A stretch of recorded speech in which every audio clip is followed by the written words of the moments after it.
Good evening, everyone. We're back on our Monday,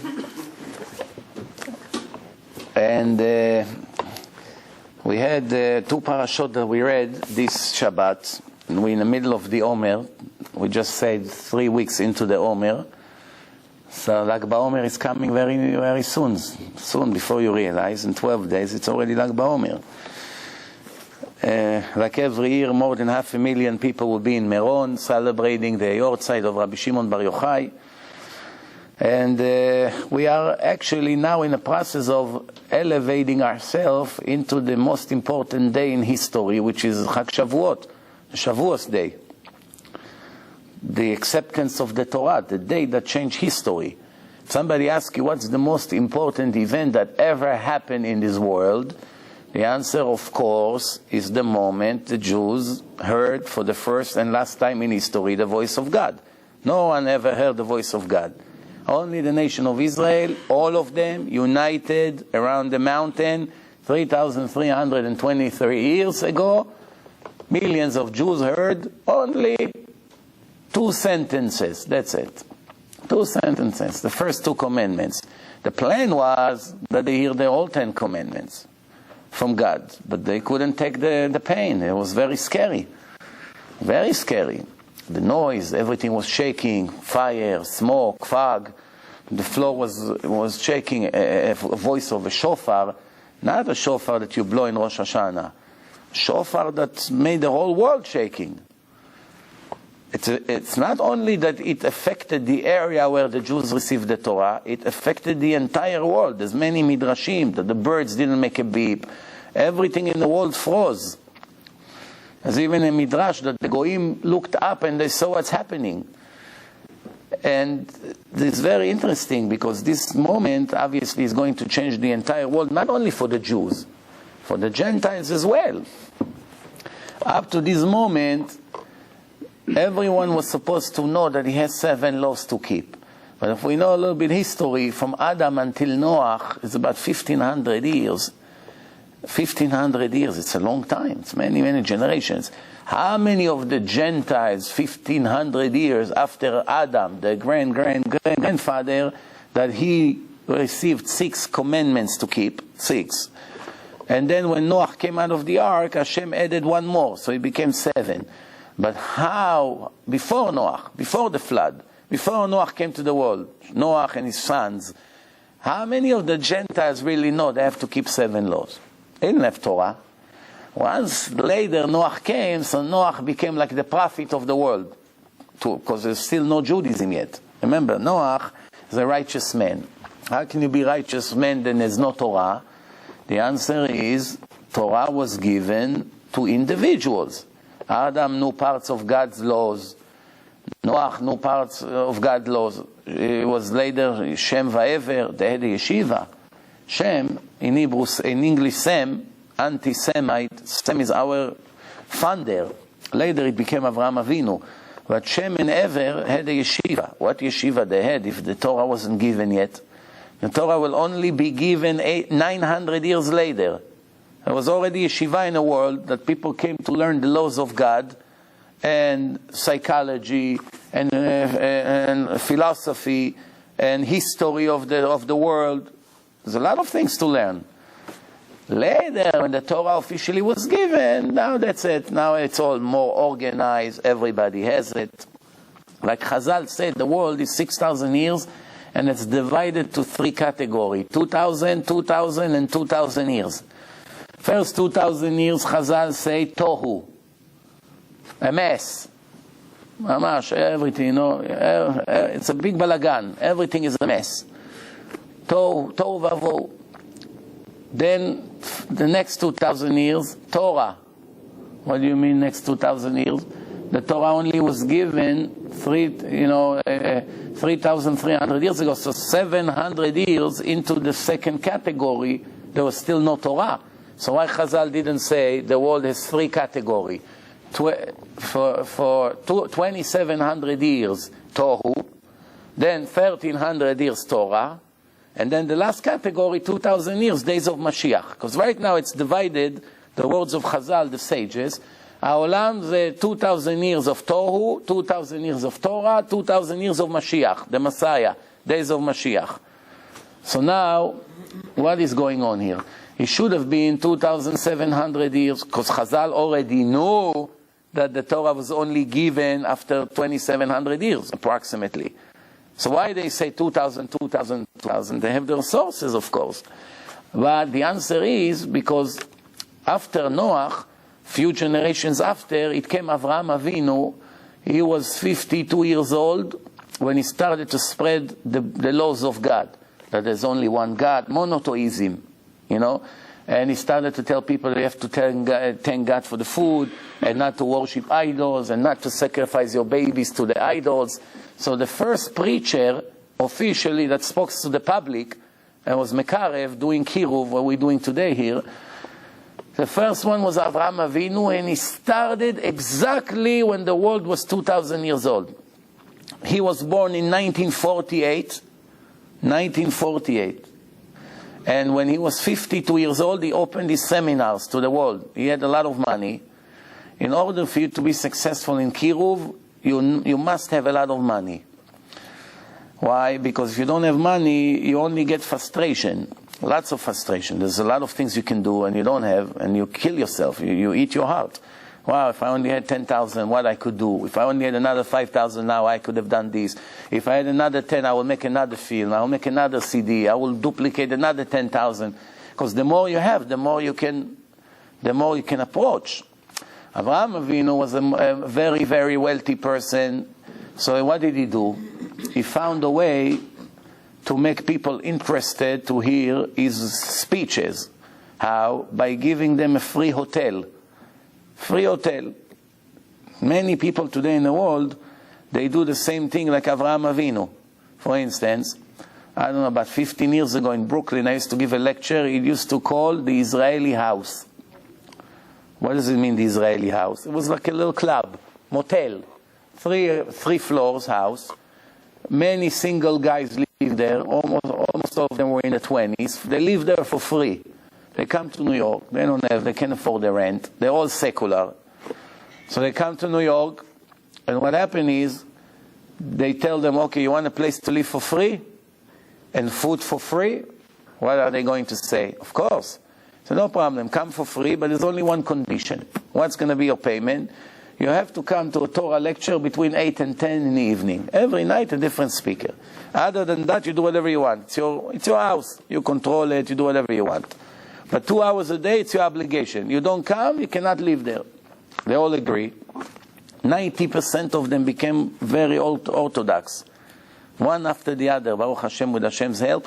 One after every week, 2, 3 more new ones. And then we send them to the yeshiva. Few new ones came, send them to yeshiva. Who knows how many guys I brought from there to the yeshiva? I can't even count. Why is it? You feed them, you give them a place to sleep. They feel gratitude to you. When you come and speak to them about the truth of God, they say, listen, it's not going to be nice if I'm going to close my ears. This guy helped me, no? He pays for my motel here. So that's the best, that's the most sufficient way. If a person sees that you do for him, then he's willing to listen to you. That's how the missionaries, the Christians, they are so successful, fooling so many people every year in the world. They have trillions of dollars. They offer financial aid. That's why they hunt many ignorant Jews. They come, oh, you can't pay the rent? Okay, how many months you owe? 7 months I don't pay. They want to throw me to the street next month. Okay, we'll get you the $9,000. Don't worry, come Sunday. We want you to meet somebody. That's how they fool them. Now, these people, they think to themselves, anyway, I don't believe in anything. Somebody comes, he has a good heart, he speaks nice to me, he cares about me, and he's willing to give me money for how much I owe, instead of me and my children be on the street. So after they give you the money, it's very easy to fool you. Oh, you have to pray to JC, and you have to come every Sunday, and now you feel embarrassed to say no. I took the money and say no. And that's how they hunt them. And some of them really fall deep into this trap. Really, the truth is that every week I get at least 1 or 2 phone calls, or sometimes even more, of Jews who are calling me about one of the friends or relative that is on the way to become Christian. Which means You know, he joined one of their cults, Jehovah Witnesses, Seventh-day Adventists, they have all kinds of groups, Jews for JC.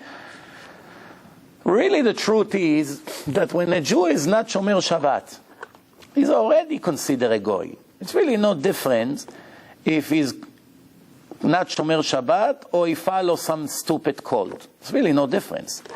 Over here is very wicked, and he's now wicked. It's not that he believed in God before. If you believe in God, you listen to him. You don't listen to him, he doesn't exist. There's no in-between. And I know you're in the army, you have a commander over there. And he makes a beep, everyone begins to run. You don't run, that means you don't recognize that he's your commander. What happened? When are you going to recognize? When he make it clear to you who he is, and you pay the price, next time when he make a beep, you begin to run. Why? You don't take a risk anymore. You don't mess with this guy. Same thing over here. A person that claims, no, I believe in God. I believe, I'm traditional. And he violates the rules of the Torah, assuming he knows that he's not allowed to do it. If he doesn't know, it's a different story. But if he knows and he doesn't keep, he cannot come and say, I'm a believer. Can't. A believer, you listen. You don't listen means you're not a believer. So the idea here right now is that this person that was not Shomer Shabbat, eating pork, eating shrimps, doing all kinds of things, lying, stealing, cheating, raping, whatever he used to do. So now on top of the billion sins that he make a year, he has an extra sin. Why does he believe in JC? It's an idol worshipper. What, he wasn't an idol worshipper before? Of course he was an idol worshipper. Almost every secular person has some kind of an idol he believes in. One, it's a football player. One is a basketball player. One believes in a prime minister. One believes in a president. One believes in the Israeli army. One puts something in his shoes. One have a special thing that he put in his pocket.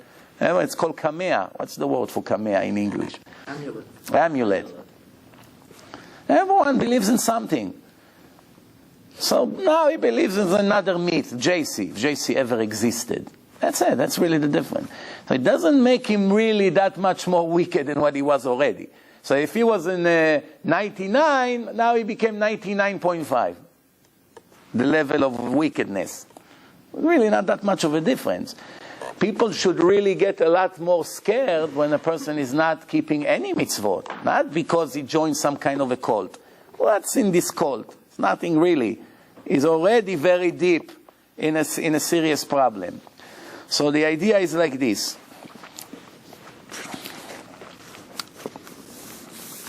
After this event of Matan Torah took place, the world will never be the same. So Chazal say, Avraham Avinu, when he was 1948, when he was 52, he started to teach Torah to people.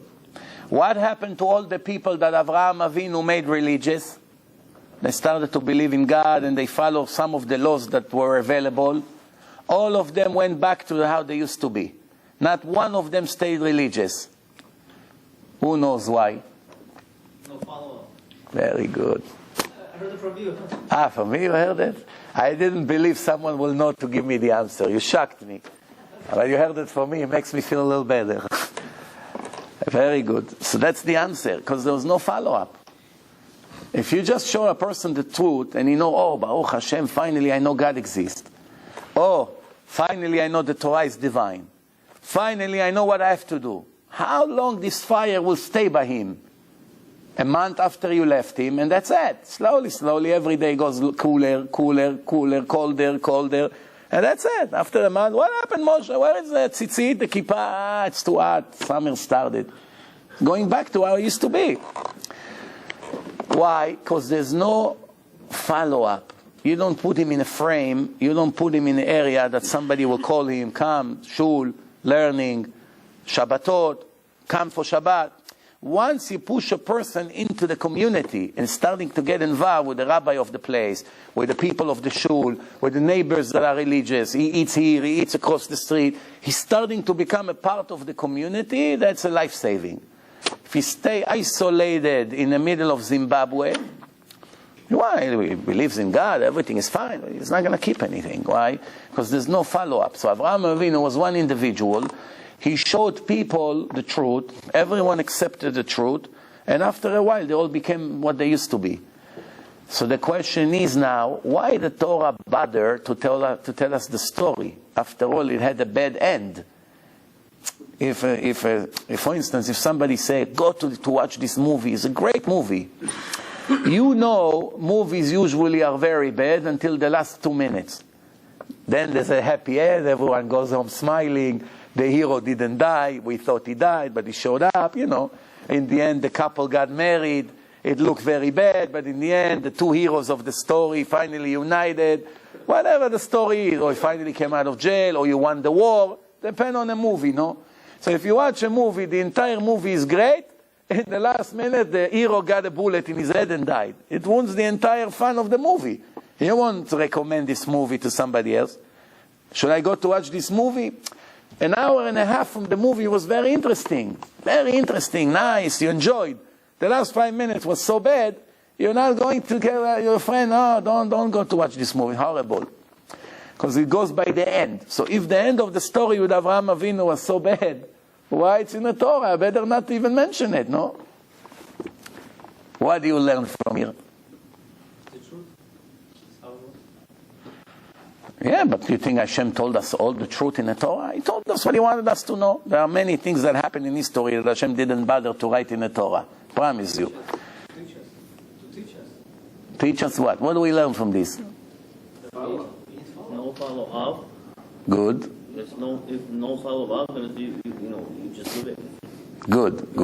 One is that you need a follow-up. And second thing you learn here is that even a temporary repentance, it's already a huge success. That's really the secret here. When you make a Jew religious for 2 weeks, 3 weeks, 1 month, that's already a huge achievement for this person. Already. Even temporarily. Why? Because it's also counted as something big. It's true by the prophet Yecheskel, it says, those who were religious and became secular, they lose all the mitzvot they did all their life. None of it will be remembered. And someone was wicked most of his life, but became tzaddik, all his sins will not be remembered.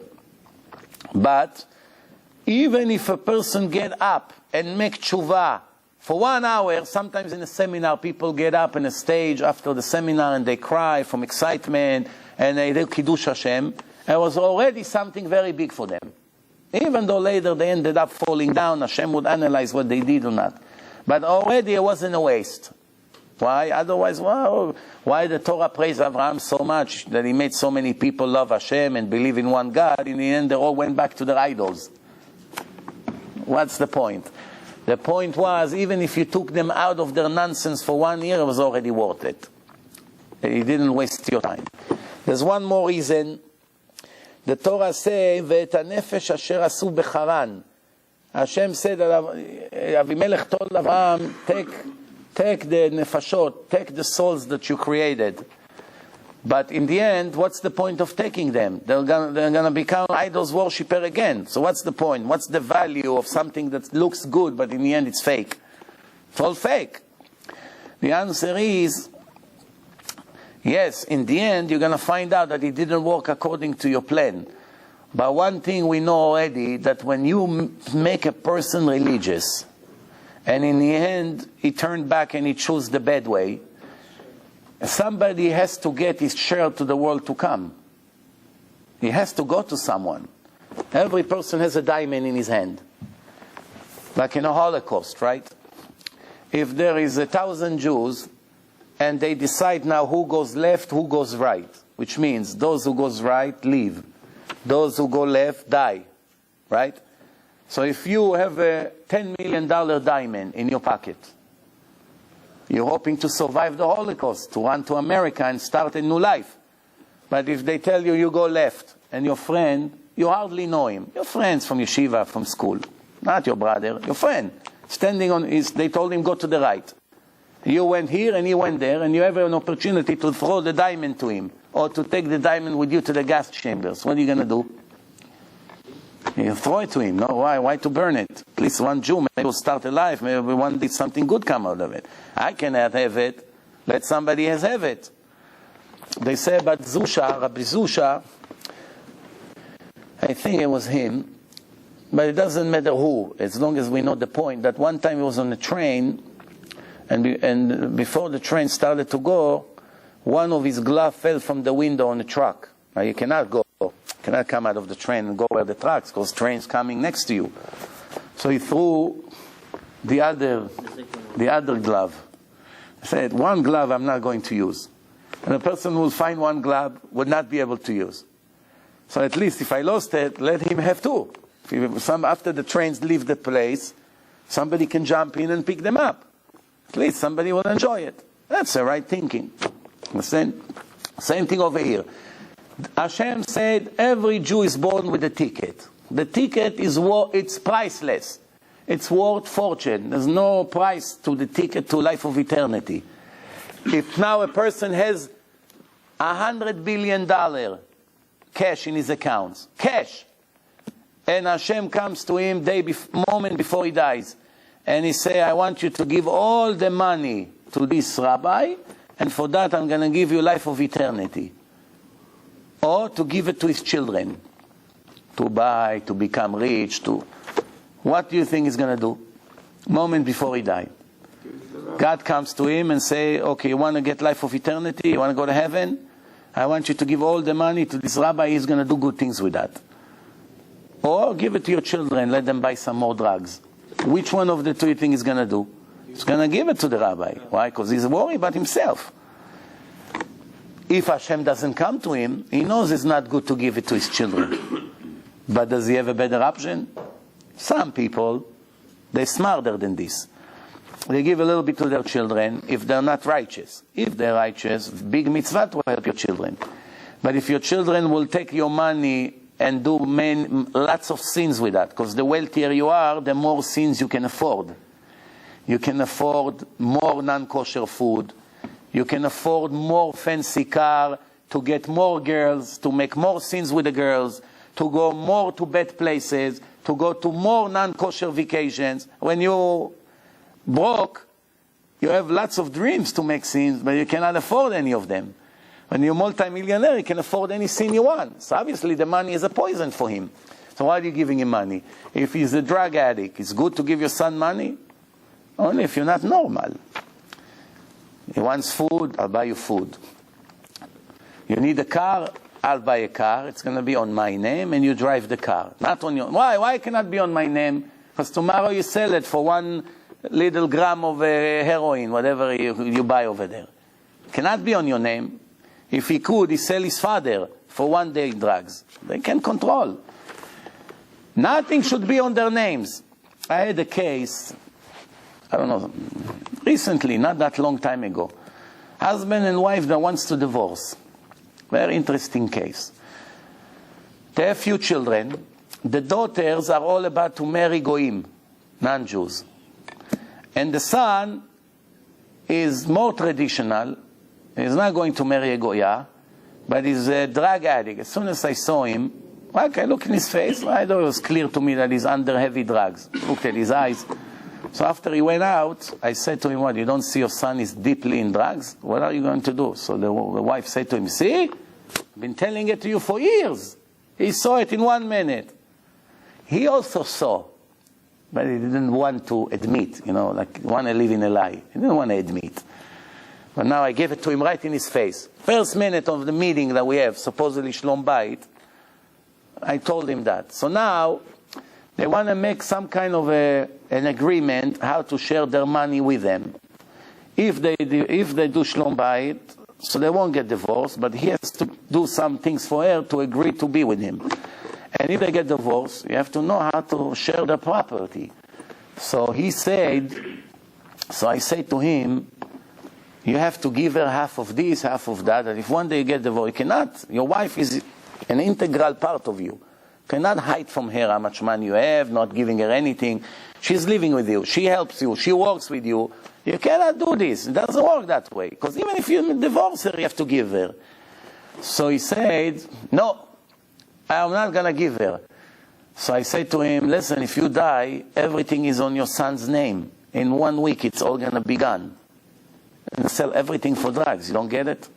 It's all going to be gone.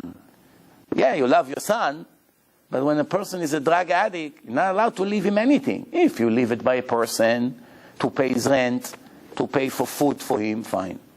But you cannot give him $1 in his hand. It's not under control. So you're right. So he agreed. So he say, okay, so what's better? To give her the money that when she dies, she gives it to the daughters, that it's going to go to Vinny and Ahmed? That Ahmed will inherit my money? No-win situation. In the end, we found a brilliant solution to the problem. But the idea is, that's what's happening today. Let's move on.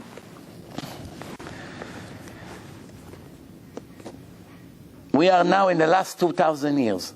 We had 2,000 years of Torah, which means the Torah was given. And then for 1,300 years after the Torah was given, it was the time of the prophets. The Torah was still in the process of being given.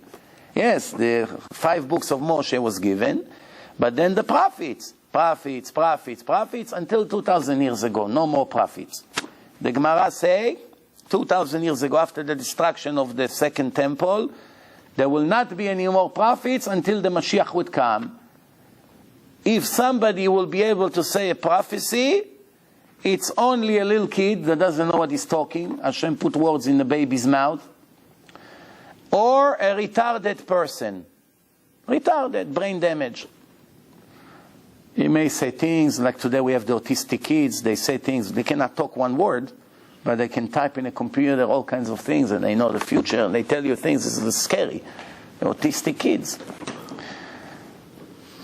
That's, by the way, a proof that none of the religion who came after can be true. For instance, Muhammad cannot be a prophet because the Torah already says 700 years before he was born there will never be another prophet. That's enough. And they believe in the Torah. So the Torah messed it up for them.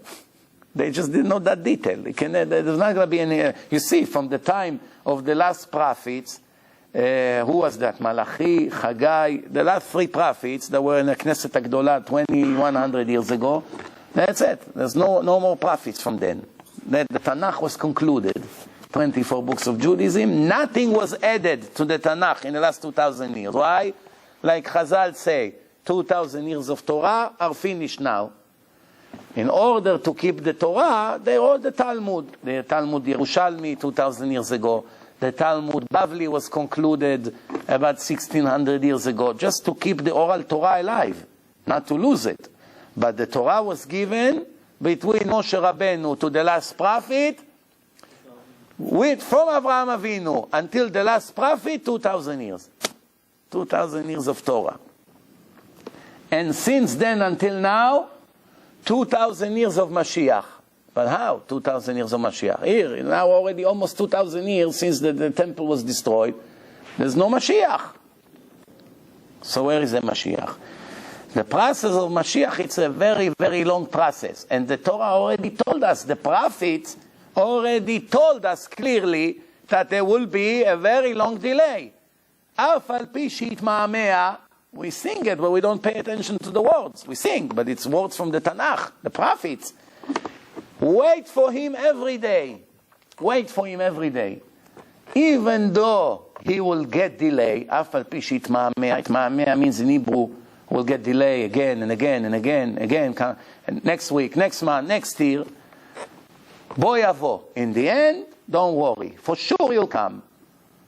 So now you still have a question. Okay, fine. So there's a very long delay of almost 2,000 years. We're very close because all the signs that the Gemara gave are already happening in the last 50 years.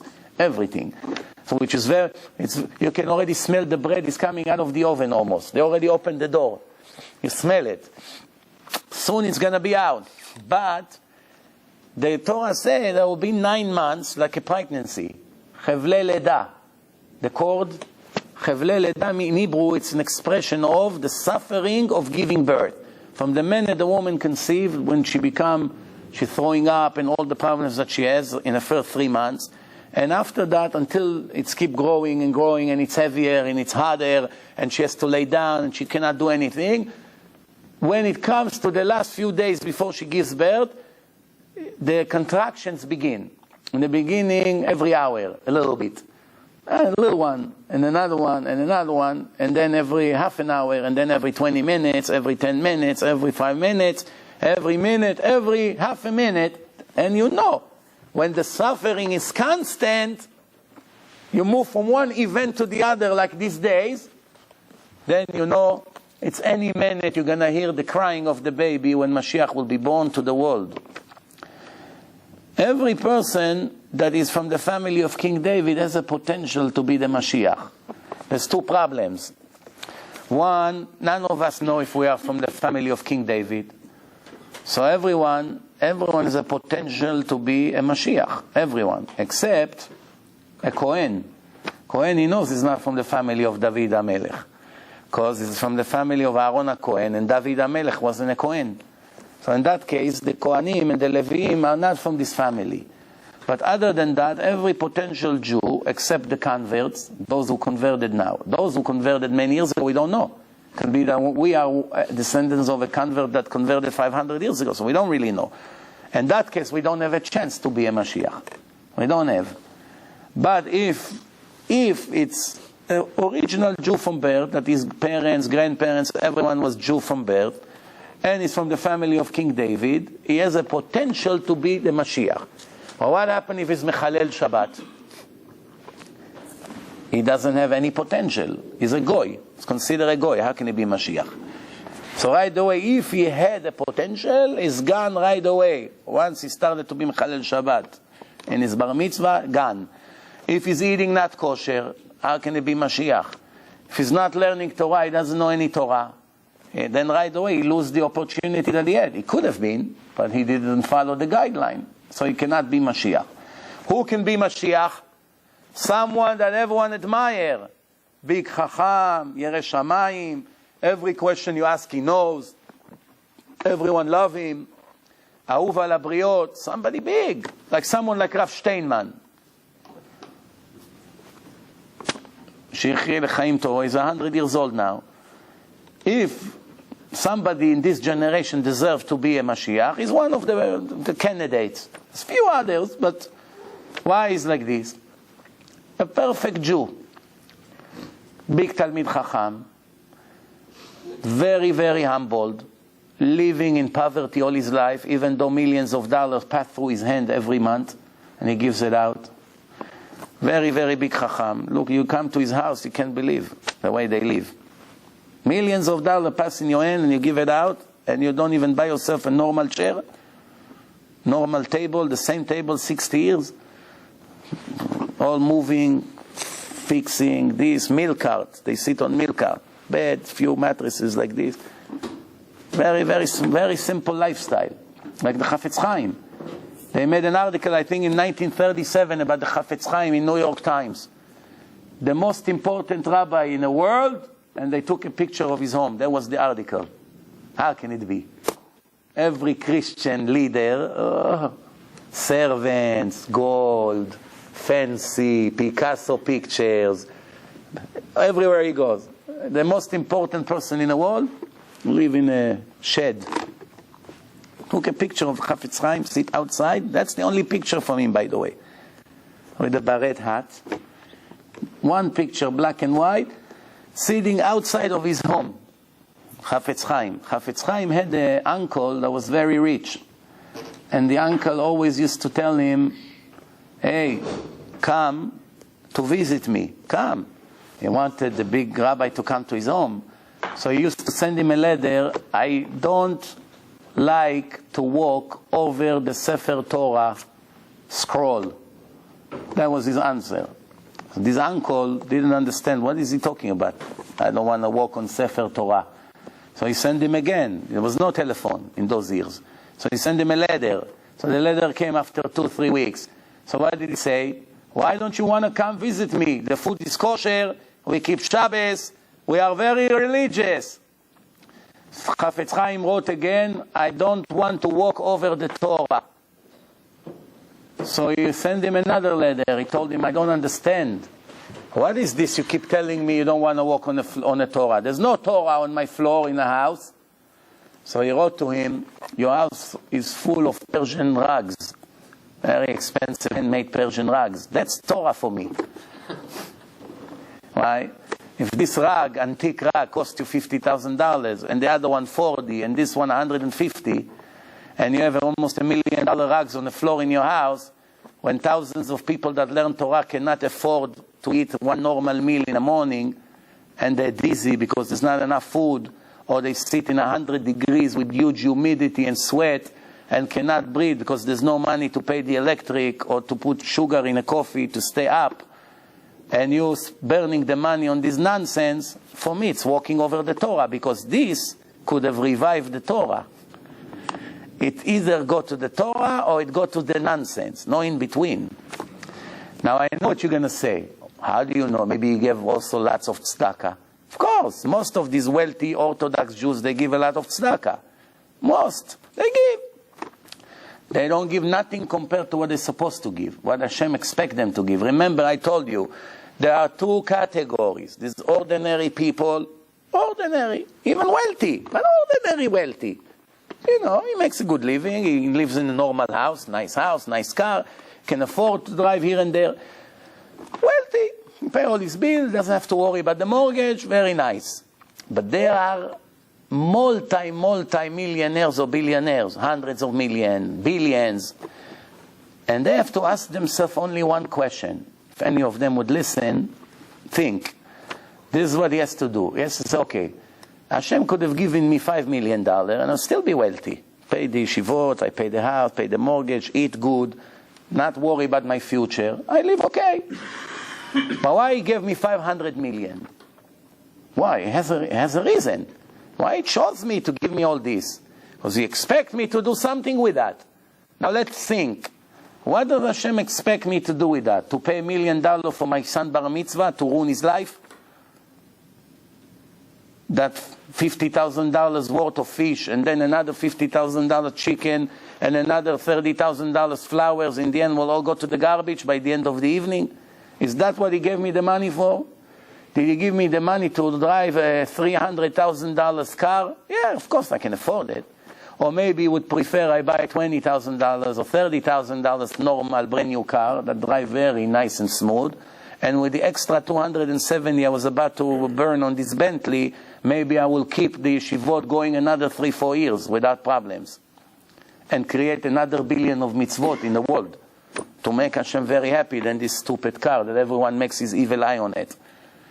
So why did Hashem give it to me? If a rich person will be objective, and he will sit with a paper and a pen, and will analyze how much I need to be wealthy for the rest of my life, we and my children and my grandchildren. Whatever the number will be, 10 million, 15 million, that's more than enough. Why there's another 700 million that he gave me? Why? Why? Because he expects me to make a revolution in the world. To make something, to do. Yeshivot, synagogues, tshuva, CDs, tefillin. That's what he wants. How many people like this you have that are wealthy, that got the point? Only one family. I don't want to say names because maybe the other families will get offended. There's one family like this in the Orthodox Jewish world that they are really giving lots of their wealth for tzedakah. Tens of millions of dollars every year they give for charity. Maybe there's other families that I am not aware of, possible, but maybe they're more quiet. But compared to the amount of billionaires that exist in the Jewish world, it's not even 1%. So where are the other 99%? Where are they? That's what I said in one of the lectures. So one day Hashem loses patience, and the IRS has an idea. And they go to the Swiss bank, and they tell them, you want to continue to do business in America? The days, your fun days are over. You have to turn to us all your customers that have an American passport. So the Swiss banks say, what are you talking about? It's against our regulation. We never turn the name of our customers to a foreign country. So say, okay, no problem. You want to play games with us? You cannot do business in America anymore. What does it mean? You'll be out of business. America is the financial center of the world. You shut them up, the Swiss bank. Now they're going to do? They're going to lose billions every year. They have no choice. If America wants to put you on a blacklist, you have a serious problem. Still have the power. So what happened? They have to give the names. Who are these names? Almost all of them are wealthy Jews that make so much money. They put their money in different countries. They want to save this money for time of trouble. diamond dealer, big real estate tycoon, all kinds of people. What happened? They're all going to jail now, one after the other. The sad news is, if he only did what Hashem wanted him, not only would he go to jail, at least he would do something with the money. In the end, he left with no money and no Torah and no mitzvot, and he dies from a broken heart in a younger age. Because when a person lost $10 million, even if he has another 90, it's enough for him, if he's not a believer, if he doesn't have strong emunah, to die from a broken heart. And when Hashem asked him, Moshe, why you died? He said, you took away from me in one day $10 million in the stock market, how can I not die? So Hashem said, but I left with you 90, I could have taken 90. I left you 90, I only took 10, why it killed you? He doesn't see what he has, he only see what he lost. I know one person here, he told me he make more than $1 million a year. More than $1 million a year. Profit. And he lose every day $2,000 in the stock market, in an average day. And it kills him. He has no life. Calls me, crying to me, I lost this year, I lost $70,000 in the stock market so far. So I told him, yeah, but you made $1 million, so you lost $200,000 in the stock market. Close this, don't go to the stock market. Finally, I convinced him now to stop trading. Stop. So now his business came down.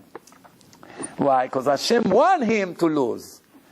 Hashem wants to educate him that he'll get to a point that he will start looking at what he have, not what he lose. What is it like? Like the children. They don't have emunah. The little kids, they don't know about emunah. So if a little 2 or 3 years old kid, you give him a bag of pretzel, a whole bag of pretzel you give him, and you come to him and you say, listen, give me 2, 3. You give him 500 in a bag. Give me 2, 3. He begins to cry. He doesn't want to give it to you. Why? Because he see now, he doesn't see the 500 that he got. He see the 3 that he has to give you. That's how people are. And the same person who cried to me about the $1 million he makes, but he lose 2,000 every day, or 3,000, or 1,000, take off Shabbatot, whatever, so he lose. Some of the money he lose. So what does he say? He say, if you tell me to give you donation $300, it will kill me all week. So I say to him, you know what I like about you? That you say what everyone else feel. But they just pretend that they don't feel like that. But you at least say what I always claim. Then you come to these people, they lose in a casino $20,000 in an hour, they get upset a little bit. 2 minutes later they drink beer, everything back to normal. They give $500 check, they don't sleep for a week. Why is it? That's the nature of the Yetzer Hara, to destroy you. We read in a parasha, Parashat Tazria, Isha ki Tazria. Woman conceived, she's about to give birth. The Gemara says like this, Rabbi Hanina says, En yetzirat ha'ubar ela keperot. This was written 2,000 years ago, in case you didn't know. There was no sonogram, no MRI, no X-rays, none of these things. Okay? And the Gemara, and there was no college, no medical school, no college, none of these things that we are aware of today, we didn't have. Rabbi Hanina say, En yetzirat ha'ubar ela keperot. How is the baby created in his mother womb? How? Like fruits. Fruit on a tree. It's very similar. What's so similar between a fruit and a baby? מה הפירות הללו? קליפה שלהם נגמרת תחילה. Same day the fruit. What's created in the fruit first?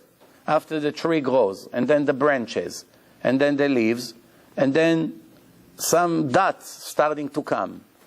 And then it's become bigger and bigger. And then all of a sudden you see a shape of a little fruit. What do you see first? The shell. First, only the shell is made. Once the shell expands, the inside will start to be created later. First is only the shell. So the Gemara say, the baby first is created the flesh. First is like a bunch of flesh together. And then it's starting to expand. And then the ligaments, the bones, and then the inside, the heart, the liver, all the inside, the organs, later, only in the end. First, the shape of the body from the outside, only a little flesh, nothing inside. Well, you can play with that like Play-Doh. Play-Doh, that's how it looks in the beginning. Then it expands to a beautiful creation. And only later the soul comes in and the heart begins to work. The beginning is dead, like a raw material. Rabbi Shimlai say, the baby in his mother's womb, it's like a little folder.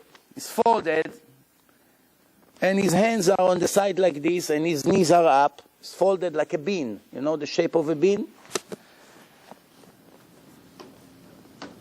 And his mouth is blocked. There's no lips. It's only one lip. Black, not open. And his beniculus cord is open. It's not closed. Now we have it closed. But then when he's in his mother womb, it's open and there's a cord come out. He eats from what his mother eat and drink from what his mother drink. And he doesn't have any exits. No bathroom. How can it be 9 months he eats? And he doesn't have any needs to go to the bathroom. He eats. Why? Because in order not to kill his mother, Hashem made it that 9 months he doesn't go to the bathroom. Very beautiful. Why? He's going to go to the bathroom. It's going to be infection inside the body. Once he comes out to the world, everything that was blocked opened in a second, and everything that was open, all the holes that was open, closed at the same second. The biggest miracle in history. And it happens thousands of times every hour all over the world for so many thousands of years, and there are still people asking, there is Hashem, I'm not sure, there's something, but I can't really tell you what. Sometimes I say to myself, I don't even have the strength anymore to talk to these fools. But I remember that I used to be one of them once. So that gives me the motivation. I say, I don't consider myself as a stupid boy, as a smart boy. But you can be smart in many things and can be very stupid in the most important thing, spirituality. I say, you can see this doctor, see miracles every day for so many years. See the biology of the body. And still you ask him, he says, I'm an atheist. How can it be? How can it be such nonsense? So listen, it says like this. If it wouldn't be like that all the holes are blocked immediately, and all the places that's supposed to turn into holes open immediately, the baby couldn't even survive 1 moment. Why? He wouldn't be able to breathe. The nostrils are closed. The mouth is closed. The ears are closed. Everything is closed. Not one hole in the body is open. Can you breathe? You came out to the world. Up to now, your life comes from your mother. Once you disconnected from the mother, you must operate on your own. 1 minute you don't operate on your own, you either brain damage forever or you're dead. One of the two. It has to be immediately, no delays. And this baby, when he's inside his mother, is like having a spiritual candle above him that is able to see, to be connected to the entire world, even though it's covered inside, and it's very dark inside. So the Gemara says, where do we learn it? From a verse in the book of Iyov. Iyov was a prophet, non-Jew prophet. It's a part of the Tanakh, Iyov. Ve'al titma, the Gemara said. Don't be surprised. When a person sleep, he's not in China, he's not in Japan, he's not in Europe, he's right here in New York. But he sees things that are happening in different parts of the world. How many times I heard that a person had a dream and a week later it happened in details? How many times? So many, especially by women. They are more spiritual, so it happens more often to them. How did they get the information? It's amazing. Or that people feel what happened to something else, like a mother, and she called and something really happened to her son that day in a different part of the world. Or that a person has a dream and he see a whole event with people that lives in a different country and they have a conversation and they talk to him, all kinds of things. But he's not there, but he gets information there. It's a spiritual communication. You know what it's like? You know, sometimes you ask a person, do you believe in the afterlife? 70% of Americans believe in the afterlife. It's not so bad after all. They're clever. The other 30%, they say, no, one day you died and you become sand and that's it. The 30% that don't believe in the afterlife are like two babies, two twins in their mother womb. So the one asks the other, do you believe in the after womb? We are now right here. Do you believe that there's something out there? One day when we move from this place, we move out of this world, this dark world, do you think it's going to be light in the end of the tunnel or no? That's what they do. And then when they come out to the world, it's a big surprise for them. Right? Because they don't know what's come after. So it says like this. שלושה חודשים ראשונים, the first 3 months, the baby is created in the bottom third of his mother womb. The bottom, the 3/3, now it's in the lower one. Like imagine a building with 3 floors, now it's in first floor. Started to be created. Then he goes to the middle one for the next 3 months of the pregnancy. And then the last 3 months of the pregnancy, from the 9 months, he goes all the way up to the top, to the 3rd floor. Once the time for him arrives to come out to the world, he flips over. His head goes down, the legs go up, and he slides down.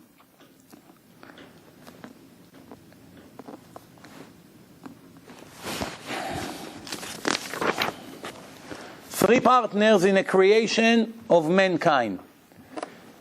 Don't ever forget, this is all oral Torah that was given to Moshe Rabbeinu in Mount Sinai in a generation with no technology.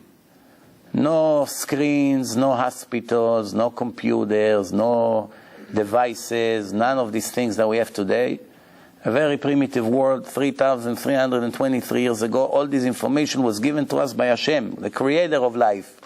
So it says like this, 3 partners in the creation of mankind.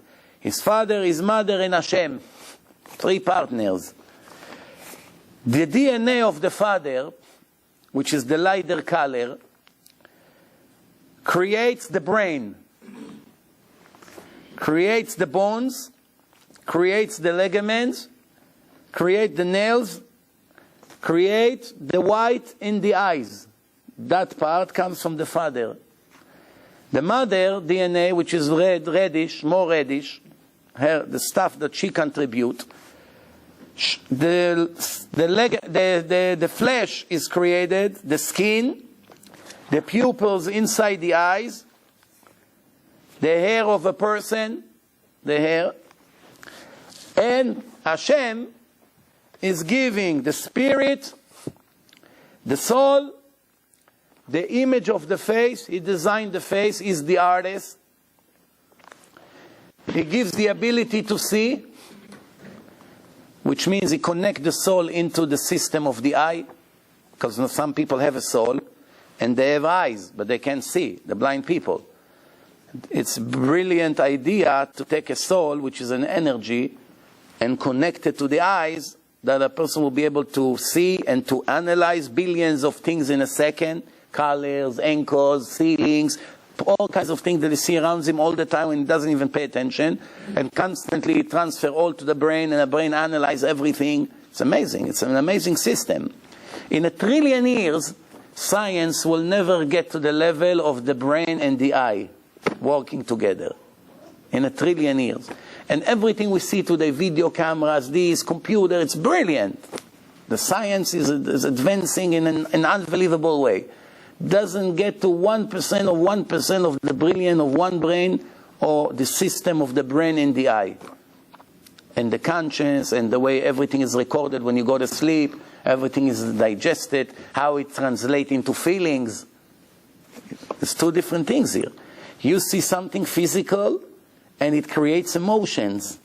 You know how difficult it is? Try to do something like this. To create a physical system that turns into emotion, into love, into hate, into missing someone, into cry. It's an unbelievable thing. Human being is a very big mystery to the scientists because they don't have Torah. They have to investigate all the time what we already have. So it says like this. Hashem gives the spirit, the soul, the image of the face, the ability to see, the ability to hear, the ability to speak. So you pay attention, it's all spiritual things. Everything that Hashem gave, it's spirituality. The ability to walk, the energy to walk, the mind, the intelligence, and the wisdom. Once the time for a person came to die, all what's happened is that Hashem pulled from the partnership his share.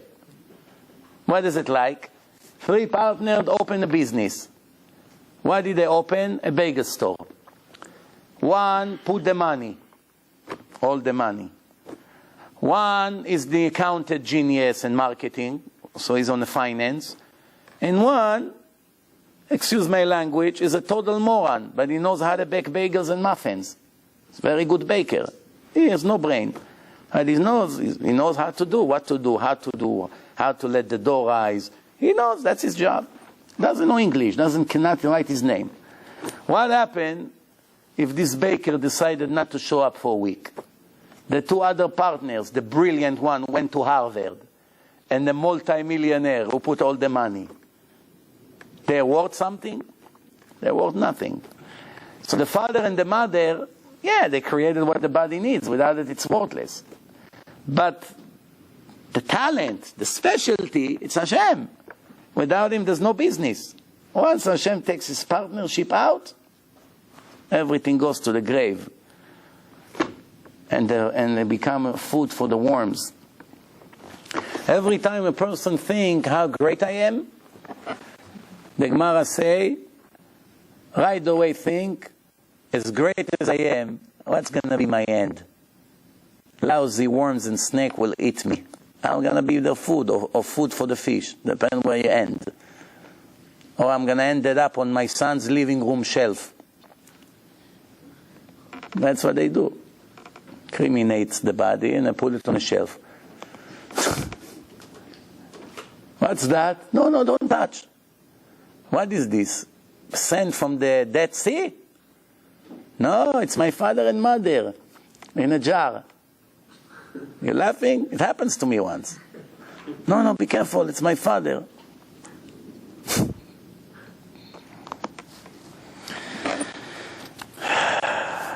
I know one couple, I can't say too much details, I don't want to get into trouble, but one of the relatives told me the secret, that they had a baby that died, and they didn't bury him. They put him in the freezer in their living room, in their kitchen.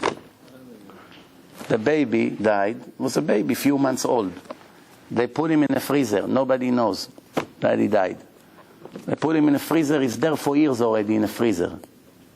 Every once in a while, these 2 lunatics, they open the freezer, somewhere in America, not in New York, relax. It's not one of your neighbors here. They open it, and they look at him, frozen in a freezer, in a bag, and they move on with their life. Help them to live, huh?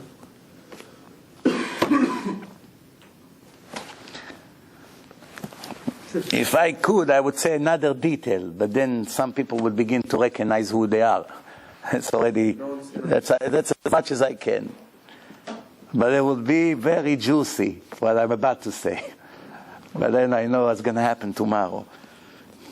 Sometimes already, by the time I finish the lecture, I drive home and I say, oh, what a morning I'm expected tomorrow, or the next day, depending how quick the lecture will get to the website.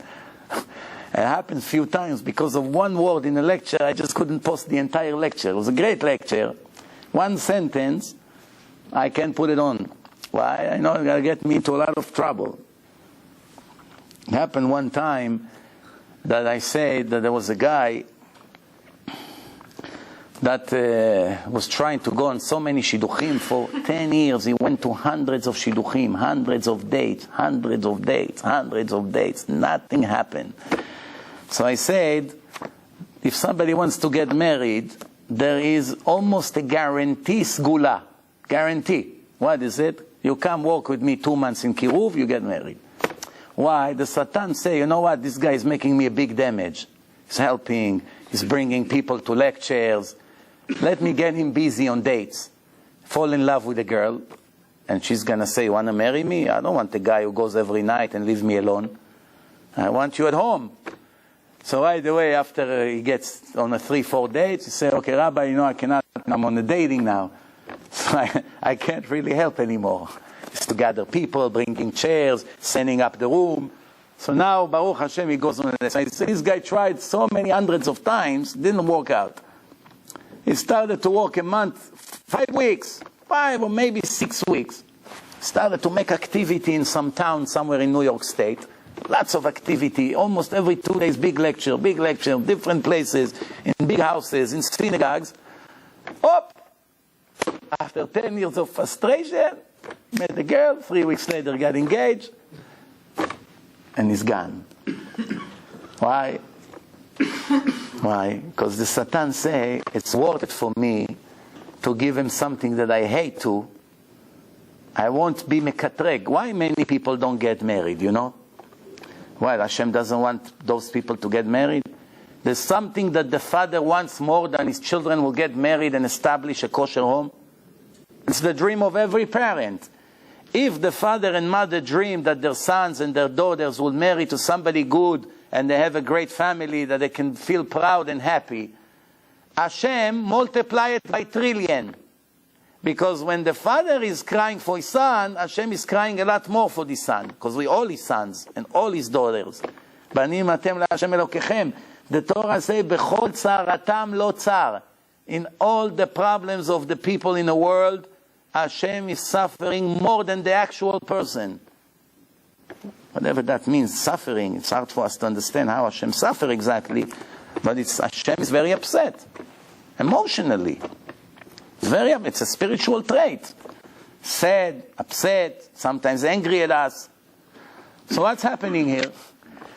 So if Hashem is very upset when a Jew would die single and not going to have children, and his dream was to get married, but Hashem for whatever reason decided that it's not going to happen, sometimes it's because of something we did wrong in this life. Sometimes we are perfect in this life. Kosher, learning, doing everything fine. Still don't do it. Still doesn't happen. Why? Previous life. Or the one before. Or 1,000 years ago. Hashem is seeing the entire picture and he decide when the punishment will be sufficient and productive. Let me give you an example. If your son did something wrong, when you give him the punishment, you have to make it after he did something wrong, not a week later, when he already forgot about it. A week later, it looks like you're angry that you had a bad day at work, and you come, you take your anger at him. It's not productive, and it's not educational punishment. It's an educational punishment when the boy just cursed, and you take him to the room, and you tell him, you know why you're going to stay now 1 or 2 hours in a room? And you know why you lose your candy? Or you know why you lost your bicycle for a week?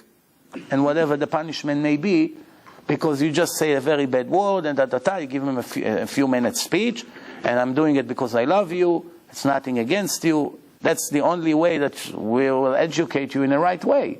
But if you want to do it a week later, it's not productive anymore. It has to be that he feels, oh, I did something wrong 5 minutes ago. And after that, that's it. Same thing over here. Hashem knows when the punishment that a person receives will be the most productive. Sometimes a person stole now, 20 years are gone by. He build, he buy, celebrate with the money he robbed, everything. And then one day, everything collapsed in a minute. And he owed millions, and people after him, and he doesn't know where to hide. But Hashem could have done it 10 years earlier, or Hashem could have done it a week after he stole. Why he gave him 20 years of celebration? Everything is calculated. When the punishment is more objective, sometimes the children don't deserve to get it. Here, Hashem wanted to give it to him a week later. But he has 7 children, 8 children. They go to school, this, that. They're going to be on the streets. There's going to be lots of problems. So Hashem has to hold himself 20 years until the kids are out of the house, and then the problem comes. There can be all kinds of calculation. So what's going on here? So a person that does all kinds of things is making himself pay the price.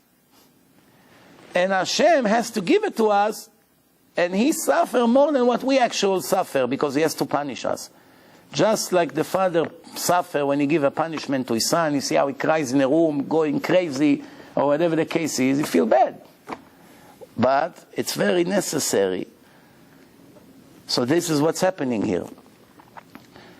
The Gemara says,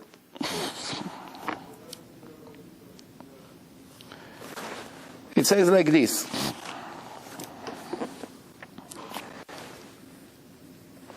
Every hair in a person's head. How many hairs a person had in his head? Tens of thousands of hair? Hundreds of thousands of hair? Depends where he's from. Some countries, just a matter of time until their head will be shiny, bright. It's in the genes of that area. And some places, people have thick hair. Some places, no matter what baby you're going to have, he's always going to have straight black hair. And sometimes, no matter what's going to be, you're always going to have a baby with a dark skin. And some places, no matter what you're going to do, your baby will be blonde with white skin. But who are the only ones who can have everything?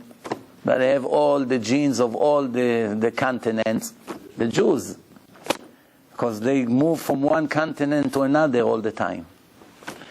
And the Zohar said, and this is, by the way, was approved by the scientists already more than 100 years ago, that the air that we breathe affecting the genes. Affecting the genes. What does it mean, affecting the genes? That if you live 500-600 years in a continent, you move from Africa to Scandinavia, every generation, even if you're a group of people from Africa, all black people live in one area in Scandinavia and only marry themselves. After a few hundred years, they get lighter and lighter and lighter. Look at Israel. Israel is a great example. The Yemenites that came to Israel about 80 years ago, they were very, very dark, just like the Ethiopians, some of them. You don't find Yemenites today that look like Ethiopians. Yeah, you have the dark Yemenites, but you don't find a complete black person that is from Yemen. But the first Yemenite, when I was a kid, I remember I saw old Yemenites sitting in Tel Aviv with a donkey and grinding the flour on a round stone. That's how they used to live. It was very, very primitive days. No showers, roosters walking in the street, a donkey standing in the backyard, lemon trees. That's how life was. Talking 40 years ago. So what happened? They were very, very dark. I remember they came from Yemen. 40 years ago, they were already 80 years old, these old people. That means they were born 120 years ago. In Yemen, they were very dark. When they came to Israel, they stayed dark. But their grandchildren today, completely regular white skin, like every other Israeli, even some that came from Europe. But usually it takes hundreds of years, until it's completely changed from black to white or from white to black. And this is what the Gemara say here. The Gemara say, Amar Rabbi Yoshua ben Levi, every hair that a person has in his head has his own spring. Every hair, Hashem created a spring for that hair.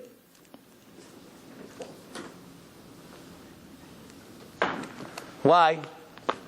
If two hairs will suck their energy from the same spring, from the same hole. You know, we have holes in the scalp.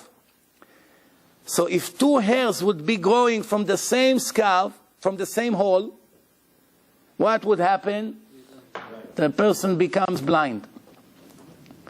You want to ask me what's the connection between hair to being blind? When Hashem invites me to his secret rooms up there in heaven and tell me all the secrets, maybe I'll be able to answer. But we don't know. I don't know. Doctors also don't know most of the things they tell you. They only know that if you eat too much from this vitamin, you won't be able to sit in a bathroom anymore. It's going to make you constipation and you go crazy. Why? Too much magnesium, too much iron. Or if you're going to eat too much from this vitamin, it's going to make you skin rash. And if you're going to do this, but they don't know why. They don't know the whole process. They know you do this, that's what's going to happen. You do that, that's what's going to happen. But why, how, what system affect what system in the body and how it's created, not always they know. Sometimes the scientists investigate and they find out. Most of the time they don't know. They say, we don't know why it happens, but we know that it will happen. But that's it. Just before we finish, a few more minutes, it says like this.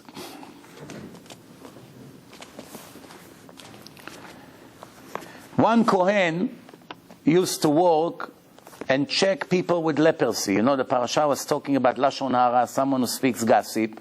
Hashem sent him a special rush. It's called leprosy. Tzarat. Now he has to go to the Kohen, and the Kohen has to see and to say if it's a nega or not, because there's different kinds of stains. Why? This, all kinds of, with hair, without hair, all kinds of things. Very complicated. Even today, when you read it hundreds of times, you still don't understand all this color, because you never saw it in your eyes. We see it one time. If we can travel 3,000 years in time, and see one time the body of a person that got leprosy, we wouldn't have to learn hundreds of hours to try to understand these negaim. We would see it, like Hashem showed Moshe, and Moshe showed the Chachamim, and the Chachamim taught the Kohanim. That's something very interesting.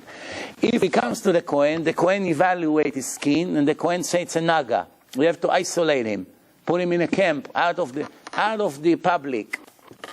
Once he cured, he has to shave all his hair, his eyebrows, his hair, all his body. And he comes and he brings 2 birds and a sacrifice. It's a whole process. For one sentence of Lashon Hara, how much suffering? Has to leave his business for a week, have to be isolated, the entire country pointing at him, Rasha, wicked guy. He spoke against this guy, look what Hashem did to him. Leprosy all over his skin. He's isolated, he can be with his wife and his children. Then he has to shave his hair. What an embarrassment. Imagine you come, no eyebrows, no hair, like Kojak, you know, everything. Cut all. It's amazing. What an embarrassment for one sentence of Lashon Hara. Imagine if it would happen today, what would happen? There would not be a camp. We will all be there. So what's the point of making another camp? So anyone stay over here. What's the point? Like they say in America now, there's not enough jails. They don't know what to do anymore. So soon, you know what's going to be? House arrest. They're going to say, why should we feed you in jail 10 years, 20 years? We'll lock you in your room. You cannot leave the house. We put some kind of a bracelet on your leg, electronic. Pay for your own food from your life saving. Stay in the house 20 years, 10 years. Well, don't come to jail. Hey, there's no jails. Keep building jails more and more. Millions of dollars every jail. And to run it, to maintain it. You know how much a prisoner costs every day to the government in a jail? How much a day? One person told me that was in jail. $600 a day. Depend what jail. Depend where it is. It is 5 stars, at least. Yeah. May depend if there's air conditioning in a jail or not. Depend if they have plasma or all TVs. If the basketball floor is beautiful shiny wood or not. What kind of mattresses they have. It depends. You know, on the food. If it's only peanut butter, it's also they have some fish once in a while.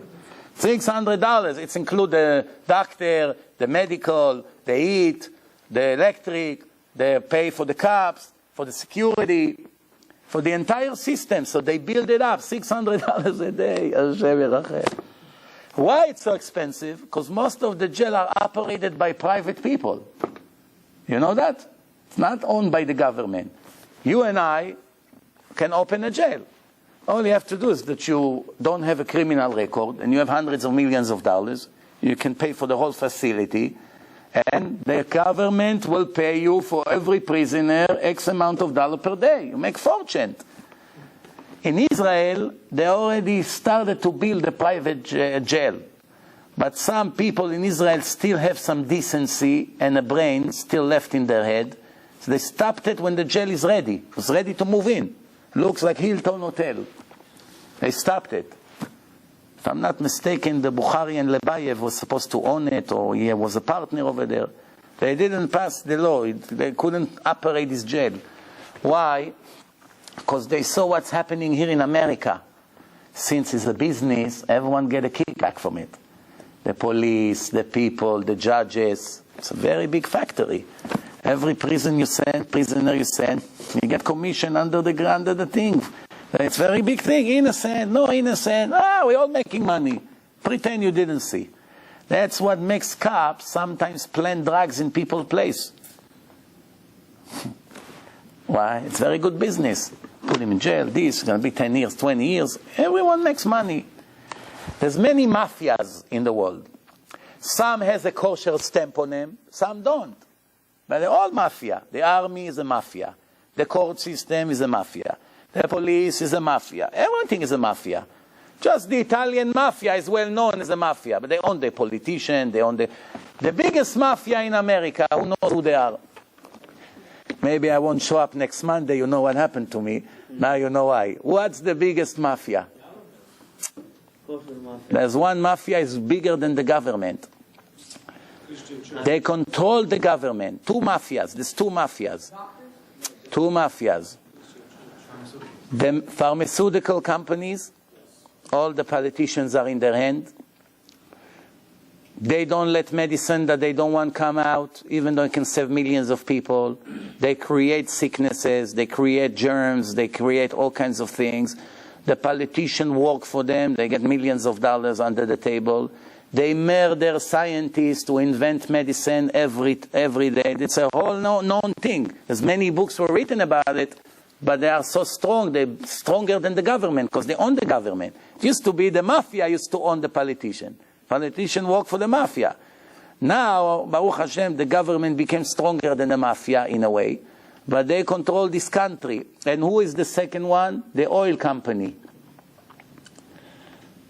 All these President Bush, that Cheney, they all have gun, weapon, and oil company. It's a very, very big business. They own the world. So many millions of Americans kill themselves to make a living. There's a 1% of the population everywhere. Same thing in Israel. In Israel, there's a family, the Ofer family. Do you know that they bought half of Israel for peanuts? The politician gave them factories that worth billions of dollars for $200-300 million. Nothing. Do you know in Russia, there used to be communism. So the government owned everything. The government in Russia, it was all government owned. One day, communism collapsed. They have companies that have, we cannot evaluate how much they're worth. They own all the aluminum, their oil company in Russia, all kinds of companies. Who got it? 30, 40 people who used to be close to Putin and the previous president. They took everything for peanuts. That's what happened. Some of them were Jews. 3 billion, 10 billion, 50 billion. One of them, Khodorkovsky, is in jail now. Why? We gave you so much, and now you speak against us in your blog, in the internet, in your website, and you make demonstration against us, we'll destroy you. He got caught. His partners ran away. They live in Israel, in Herzliya, Pituach, in a $3 million, $4 million houses by the beach. They own half of Israel. Some of them are mafia people. Very nice. They have friends with all the politicians. They donate some money. That's what's happening. You know, you can actually, if you have an agenda, a country that is small as Israel and have so many corrupted people in the government, in 3 to 5 years you can own the country. Own it. It's yours. The army, the politician, the prime minister. They all beg for friends, wealthy people for their election. But it's not America. In America, you have hundreds of millions of people and everyone fight against everyone. But over there, it's a small group. It's 2,000 people that own everything. You start mingling with them, you invite them, you make party, you take them in your private plane, you donate to their election. They get you out of every problem. That's what's happening there. That's what happens when you don't have Torah. It's a mountain of corruption. Everywhere you go, it's corruption. You go here, police, corruption. I once gave a lecture 17 years ago in Great Neck, in the house of a Persian guy, young Persian guy, I think he was 35 at that time. So the house was rented. He used to be a very wealthy guy. But now he rents a house, he can't afford to buy a house in those days. See, a very depressed person, very depressed, very sad. After the lecture, so his wife and him, they asked me, there was a few more people, say, you don't know what happened to us? You didn't hear the story? I said, what happened to you? He said, we used to own a very big jewelry stores in Manhattan. Very big jewelry stores. One day, in the middle of the day in Manhattan, police with badges comes inside, call customers, evacuate the place immediately. This place is under a siege. They put something by the door, no one is allowed to come in. And they say to him, put your hands behind your things. You are this, you are that, money laundering, this, drug trafficking. They make all kinds of names of things. This Persian innocent guy doesn't know what they're talking about. What drugs, what money laundering. They have a legitimate kosher store.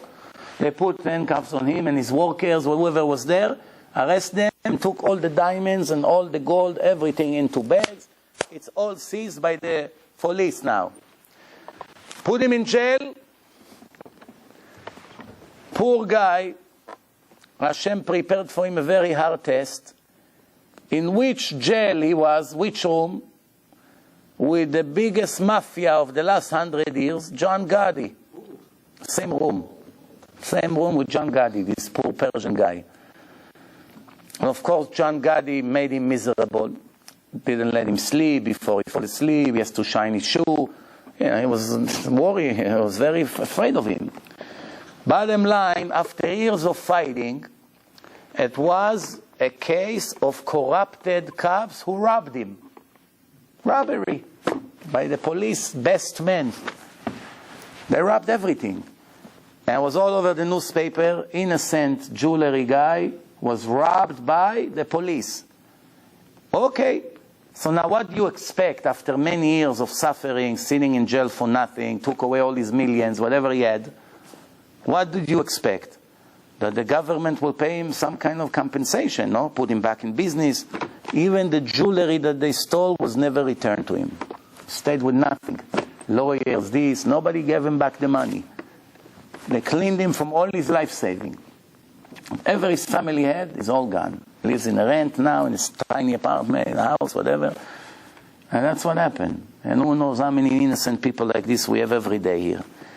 Bottom line, that's the sad news. The good news is no one that has something like this is innocent. No one. Somebody died is not innocent. Somebody went to jail is not innocent. He may be innocent of what they blaming him, yes, because there's a lot of corruption. But Hashem decide who goes to jail. The Gaon Mivilna. How many people like him we had in history? Definitely in the last 1,000 years, you can count on one hand how many Gaon Mivilna we had. He was in jail. The first Rabbi of Chabad that started the whole fund of Chabad. He was in jail. You know how many holy rabbis in the history were in jail? The Maharam Rothenburg, one of Migdolei Arishonim, 800-900 years ago, he was in jail and he died in jail. And the Goyim asked a fortune to release him from jail. Not on bail. For good. You want to buy him out? That's how it used to be in the old days. If you're in jail for 20 years, you bring $5 million, we'll let you go. Take him, let's get rid of him. So the Jews started to collect the money to redeem him. But he made a psak halacha, no one is allowed to redeem me. Why? Because if you're going to pay them, they're going to start taking a lot of other rabbis and put them in jail all the time. It's very good income. They know that their students will gather all the money in the world to redeem them. Don't redeem me, let me die here. And he died in jail. And what happened? When he died, you thought the tragedy is over? No, only began. You want the rabbi to come out? You want the body to come out? You still have to pay a few million, ruble, whatever it was, for the body. Just like the Arab terrorist does to us. You want 3 dead bodies? Release 105 Arab murderers from the Hamas. We'll give you 3 bodies that are dead already 10 years in a freezer. That's what happened a year ago, 2 years ago. And you want a 1 living soldier? Oh, you have to give us 1,000 terrorists for it. I remember when I was a kid, it used to get me very angry, all these deals. Now 1 Jew is released and 1,000 Arab murderers are released for the price of 1 soldier. Until my teacher told me, secular teacher, he said, look at the good side of the story. That even they admit that 1 Jew worth 1,000 of them. No? That's it, that's the set, the price. So, just mamash a minute or two before we're done here, it says like this. The Kohen used to evaluate the leprosy, the nega. Now what happens if the Kohen doesn't know? Not every Kohen is a big Talmid Chacham. There's a hard case. He doesn't know. And there's the chief rabbi of Israel. Can the chief rabbi say if it's kosher or not, this person, if he has to go to isolation or not?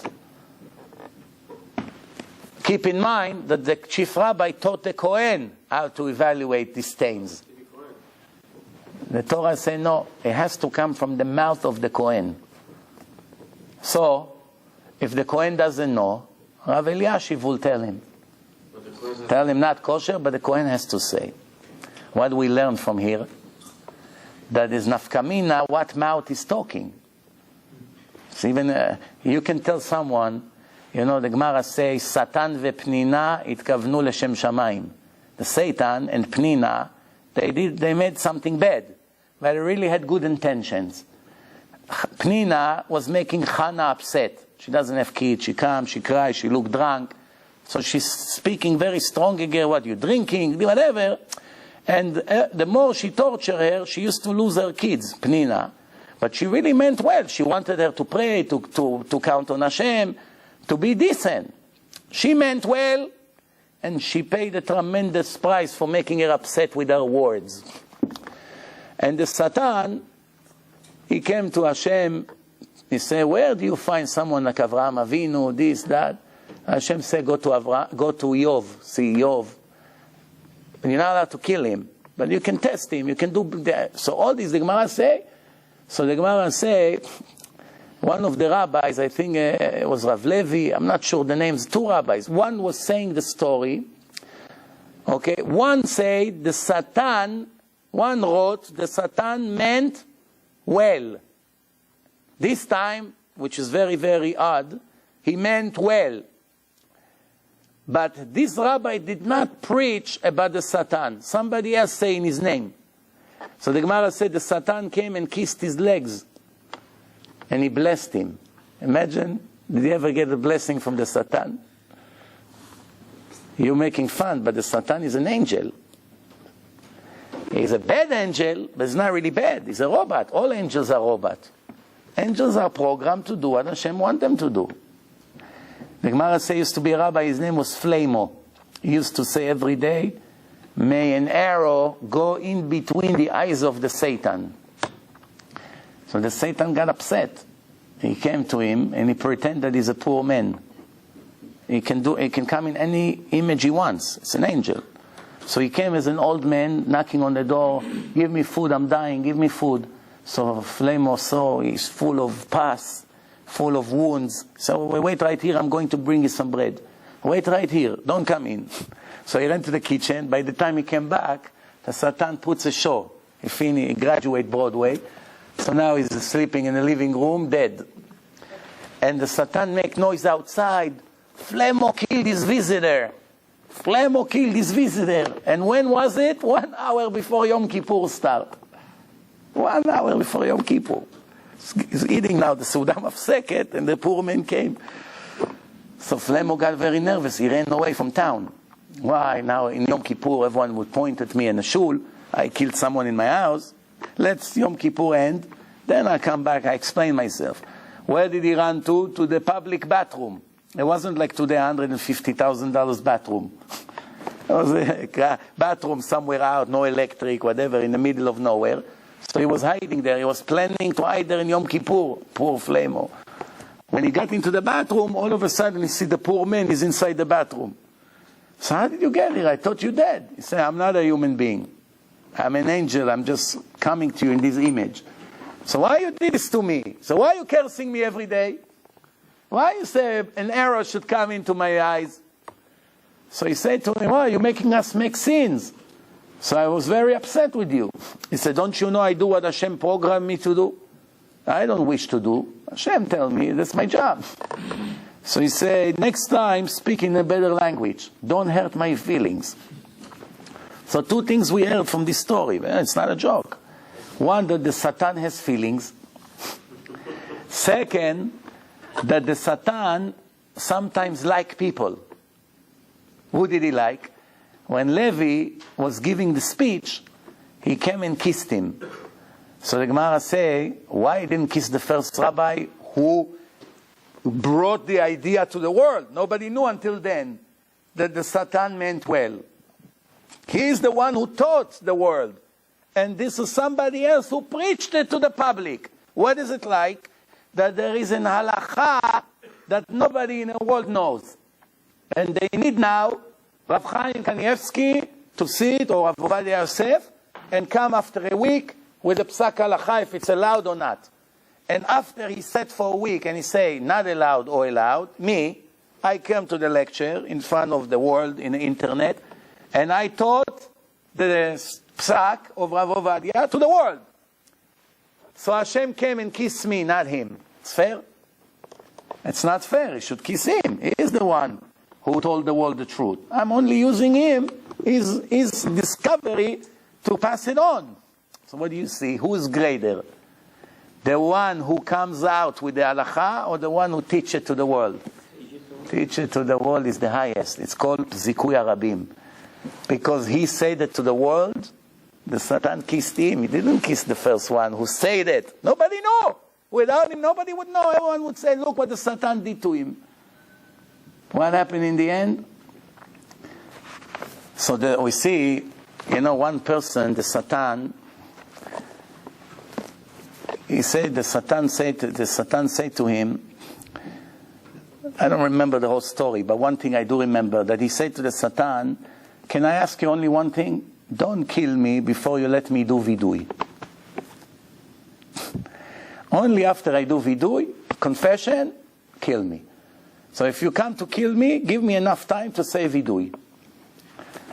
So now, this person became clever. Every day in the davening, when we pray, we do confession in the morning and in mincha, before we go to bed. 3 times a day. So we do vidui. The Ashkenazim do twice. They have less sins. So they do only shachrit and before they go to sleep. I don't know, maybe we have more sin. We need more viduim. Also, we need 40 days slichot. Anyway, one way or the other, so this person stopped to do confession.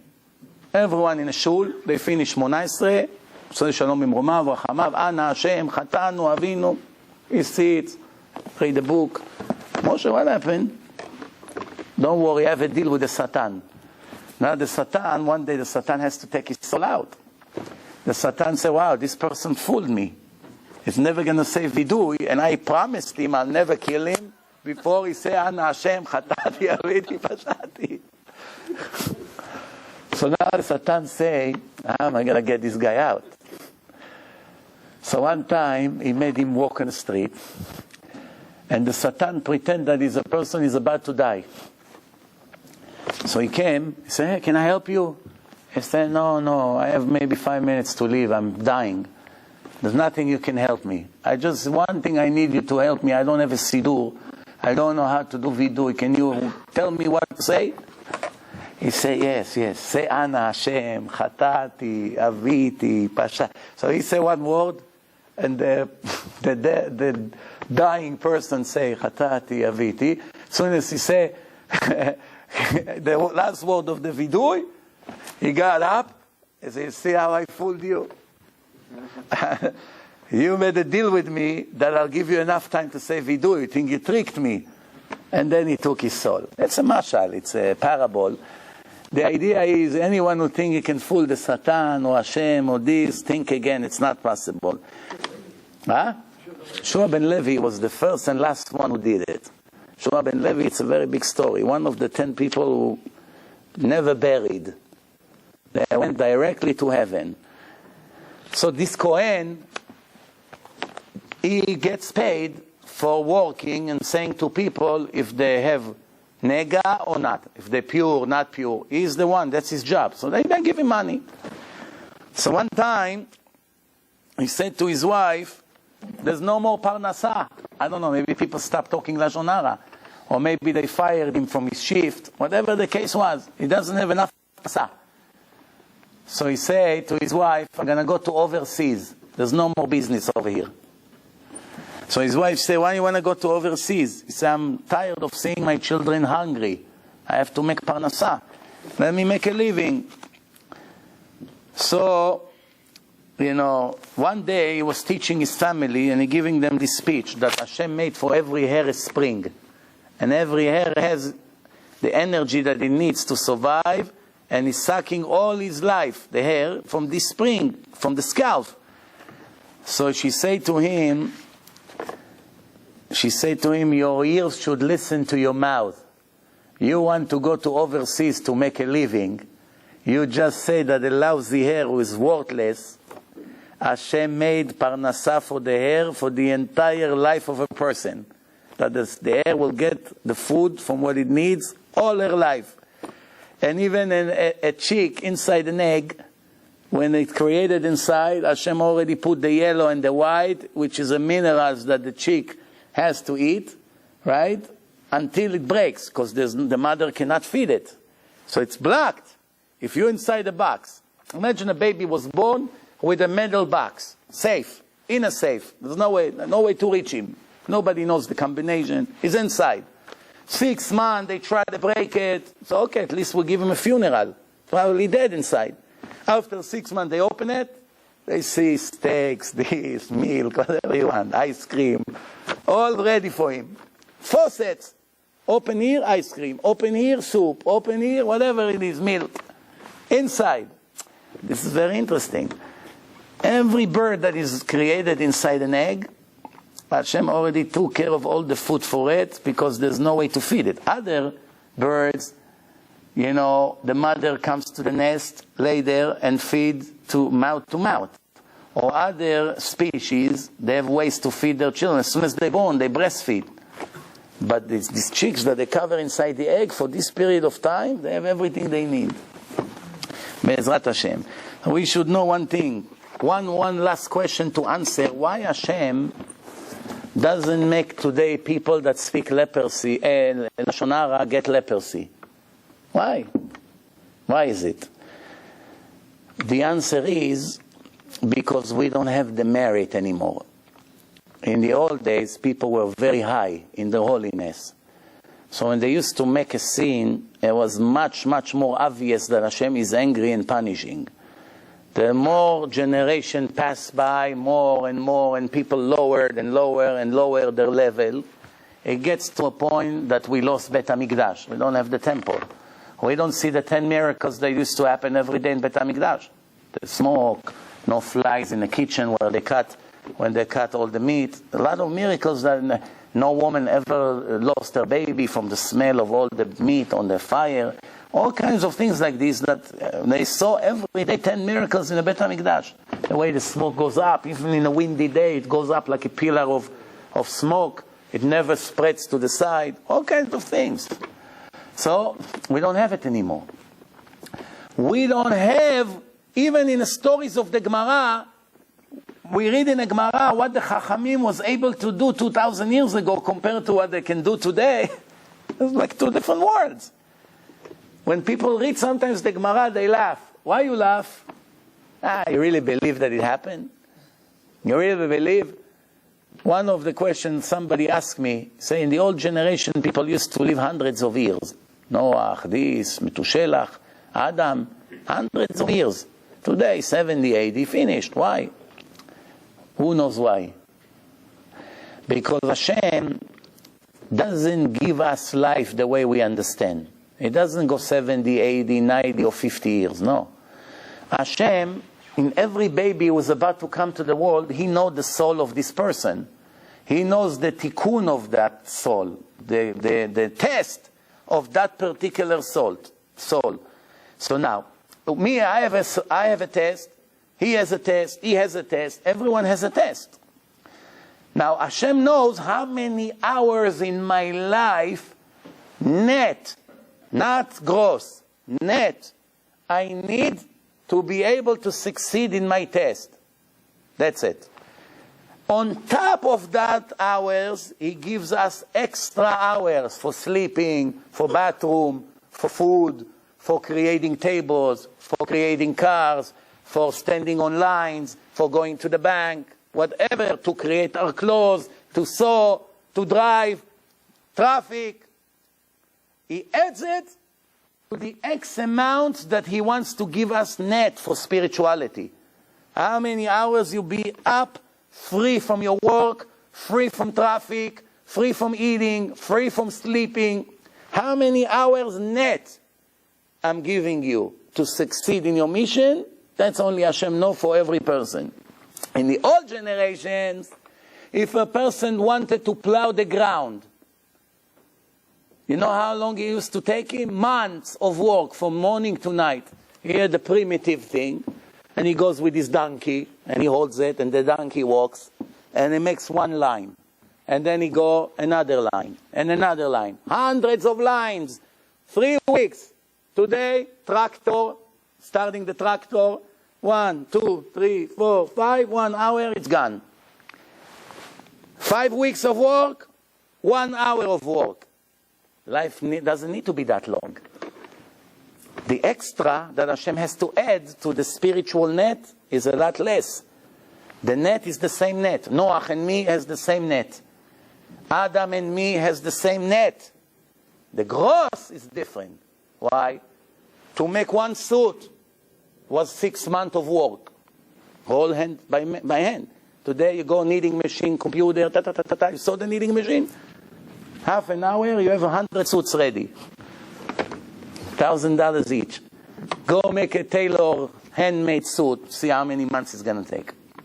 Handmade. Everything you want to create today, it's all machinery, computerized. Think about computer. Computer, how many hours it saves us each day of our life, multiplied by 80 years. 100,000 hours we save just by having a little box that costs $300. So life doesn't need to be that long. What are we going to do with 500 years net? Everybody's still busy anyway. More than before. Why people busy, Rabbi? I'll tell you why. Because people are greedy. People are striving for pleasure. People inventing excitements and illusions and all kinds of what they say in America, I want to have fun. And to provide themselves this illusion, they have to work extra. In the time of the Gemara, how many hours a day Rabbi Yochanan Sandlar worked? Came in the morning, 1 hour he fixed shoe, and he went to Bet Midrash. Hillel HaZaken, he went to the forest, he chopped some trees, brought them Bet Midrash, 3-4 days he sits and learns. He goes, chop few trees, bring it. That's how it was. No cars, no insurance, no fancy schmancy jewelry, no vacations, no first class, no, none of these things. We created a world that we want all kinds of things. I have to go to the theater. I have to go to the sport. I have to go 3 times a year to vacation. I cannot have 1 suit. I need 15 suits in a closet. I don't want a watch from Chinatown, $20. It's going to work 15 years. No, he wants $20,000 watch. He doesn't want a car $10,000, nice one, small, that drives good. He wants $300,000 car. That's why people busy. That's why. I promise you one thing. The people who are busy at work and the people are not crazy about work, in the end make the same. Why? The ones who work, and it seems that they save a lot of money in their bank account, 20 years later, one day they lose everything. Don't you hear? Every few months you hear, made off, cleaned, lots of money from lots of people. So now, the people who work, and all their money they put by him, in the end it's all got wiped out. So the people who didn't work, they didn't have what to put by him. Who has better life in the end? Do you know what a tragedy it is to live 20 years and to think that the future of your children is all set. You have enough millions for each one of them. Everything is invested. You're getting your money every month, routine, everything, checks arrive. You're thinking, I'm on top of the world. You buy fancy houses, mortgages, expenses, servants, maids, and all of a sudden, you become a homeless. In 1 minute, you lost everything. Now you have all the bills coming. So who is better? Someone who never had all this? He lives from $3,000 to $4,000 a month, and he pays his bill, and he doesn't have dreams. He lives in a small apartment. So the time it happened to him, this one is richer now. The servant, all of a sudden, became wealthier than Madoff. The one who opens the door for him, 2 minutes later, when he collapsed, the shoe shine in Lexington Avenue became wealthier. I always say, from every person you can learn one thing. Even he was the most despicable person on earth. One good thing you can learn. I always say that. I said it a few times in the lectures. What can you learn from Madoff? That after they sentenced him for more than 100 years in prison, and obviously with all the discounts they may give him, will still die in jail. No one will ever take him out. He's already 7 years old. So he knows he's going to die in jail. But they came and offered him that the jail will become almost a Hilton if he will turn to them the names of all his customers that invested money by him under the ground without paying taxes on this money. So they say, if you give us the list of all the investors who invested by you, we'll make you a beautiful room, television, good food. We're not going to pressure you. You know, you're going to live comfortable. And he say, I don't give you one name. Whatever you want to do, you do. He didn't give them one name. Why? He said to himself, I'm trying to get into his mind. The Torah says, Aratzachta vegam yarashta? What did they say to Achav? What was his name? Navot Israeli? Navot. There was a man that had a field, and the king, his wife Izebel, said to him, look at his field. It's a good property. Let's get it from him. So in the end, what happened? He killed him, and he took his field. So the Torah says, not only you killed him, you also took his property? So what does it mean? Over here, the same thing. So Madoff say, I destroyed all these people. They lost all their money. Now I'm going to turn them into the authorities for a good, comfortable chair and a television. So at least one positive thing came out of him. One time my wife told me a story about Imach Shimo Adolf Hitler. He went to the dentist to do a root canal when his soldiers were fighting against the Russians. So the dentist was about to give him a shot, anesthesia, root canal. So he said to the dentist, no, do it without anesthesia. So what, you're going to die from the pain. Root canal without anesthesia? So he screamed at him, my soldiers are killing themselves in the border against these Russians, and you want me to get anesthesia? I have to feel what my soldiers feel in a war. This monster. One thing from Pirkei Avot he knew. Noseh ba'ol im chavero. Sometimes we behave worse than him. Our friends clean the yeshiva, he hides. There was a shiur, one person pick up the chairs, everyone ran. Pretend they don't see. We need volunteers. Somehow it's always the same volunteers. Like I said, we need money for CDs to save our brothers and sisters. It's the same 15, 20 people all the time. Same thing. And most of them are not wealthy people. Making a living, a salary.